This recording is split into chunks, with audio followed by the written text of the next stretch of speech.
Hello, dear. How are you? Well, that's okay.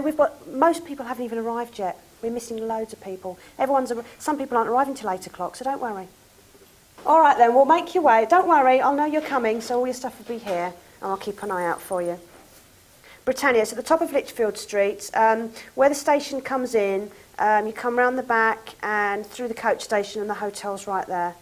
We're right near the coach station. All right, my dear. See you in a bit. See you. Bye. Hello. Hello. What names am I looking for? Louise Grace. Oh, hello. How are you? It's lovely to put faces to names after. 1 and Where am I? J. See, my brain's not working yet. It's still struggling to cope with the basic alphabet at the moment. There you go. There's your packs and there's your delegate badges for the weekend. Some people have arrived. They're through there. There's tea and coffee and there's an open bar as well. Okay. All right then. That's some original artwork. That's representing the East End of London.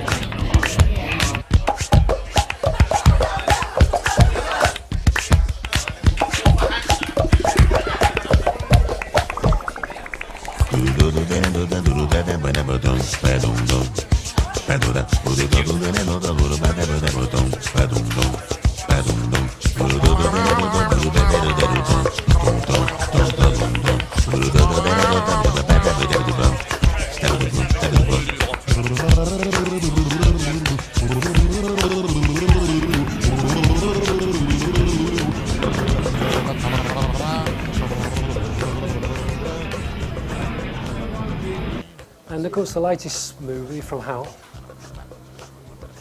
And again you can get those with different covers. I think there's 2 different covers there.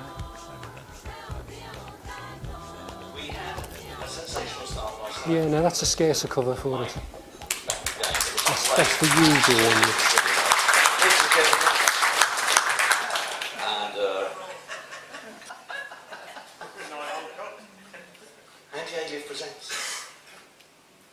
Good night, old cock. Thank you, Jeremy.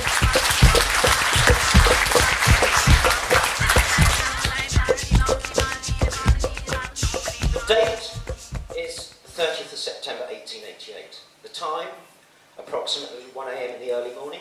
The place, Bishopsgate Police Station. City Constable 968, George Henry Hutt, the duty jailer, is about to release a now sober Kathleen Eddowes from a charge of drunkenness. What time is it?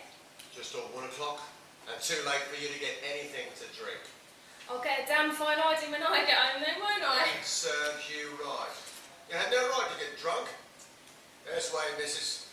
Please pull the door to. All right. Good night, old cock. Catherine turned left out of the doorway, which took her in the opposite direction of what would have been the most obvious route back from lodgings in Flower and Dean Street. She appeared to be heading back toward Aldgate High Street, where she'd originally been found drunk. On going down Houndsditch, she would have passed the entrance to Duke Street, at the end of which was Church Passage, leading to Mitre Square. Jack the Ripper's 4th victim would be found murdered before the next hour. The inquest into Kathleen Eddowes' death was completed by the jury presenting their fees to Catherine's daughter Annie. In part of her testimony and in subsequent interviews, Annie said the following of her father, Thomas Conway. I'm the daughter of the deceased, who formerly lived with my father. My parents had parted on bad terms due to mother's drinking 7 or 8 years ago. My mother always told me she was married to him, but I've never seen the marriage lines. My father was a teetotaler, but he was on bad terms with my family when he moved out. I haven't seen him for the last 15 or 18 months. I don't know where he is now. I wish I did. I expect to see him every day, for he reads the papers pretty regularly, and if he'd likely to, he's going to be likely to hear of this tragic affair very quickly, I would have thought. And so we leave you with this anonymous broadside ballad that made it to the East End streets within hours of the discovery of the bodies of the double event, that of Elizabeth Stryle and Kathleen Eddowes. Can I now point out that this presentation wouldn't have been possible without the mammoth research work undertaken by our guest of honour, Neil Sheldon, who generously allowed me access to his files and published work. So can I ask for a round of applause and appreciation for the work of Mia? So this is the first page of the Little Child letter. You can see the date there, the 23rd of September 1913. And on this page you can see that Little Child actually names Tumblety as the suspect.